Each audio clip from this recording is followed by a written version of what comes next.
Hello बच्चों, let's read this question. Question says how diatomaceous earth is formed. Write its advantage. Question में आपको पूछा है कि diatomaceous earth कैसे फॉर्म होती है और उसके एडवांटेज।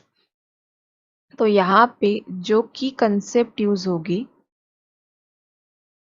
वो होगी क्राइसोफाइट्स की, क्योंकि डाई एटम्स जो होते हैं वो क्राइसोफाइट ग्रुप के अंडर आते हैं।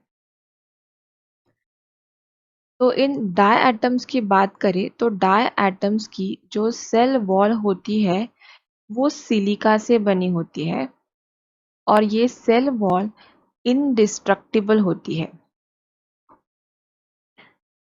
इनडिस्ट्रक्टिबल का मतलब ये इजीली डिस्ट्रॉय नहीं होती। तो जब इन डाई एटम्स की डेथ होती है तो जिस हैबिटेट में ये रह रहे हैं वहां पे ये सेल वॉल डिपॉजिट होती है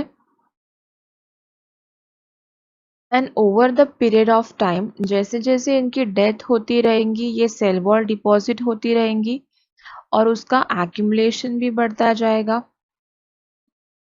तो ये जो एक्यूमुलेशन है इस एक्यूमुलेशन को ही बोला जाता है डायटोमिशियस अर्थ। क्वेश्चन में इसके एडवांटेजेस के बारे में भी पूछा है। तो डायटोमिशियस अर्थ के बहुत सारे एडवांटेजेस है, जैसे कि ये बोन हेल्थ को इम्प्रूव करती है, improve bone health, hair growth को प्रमोट करती है, प्रमोट हेयर ग्रोथ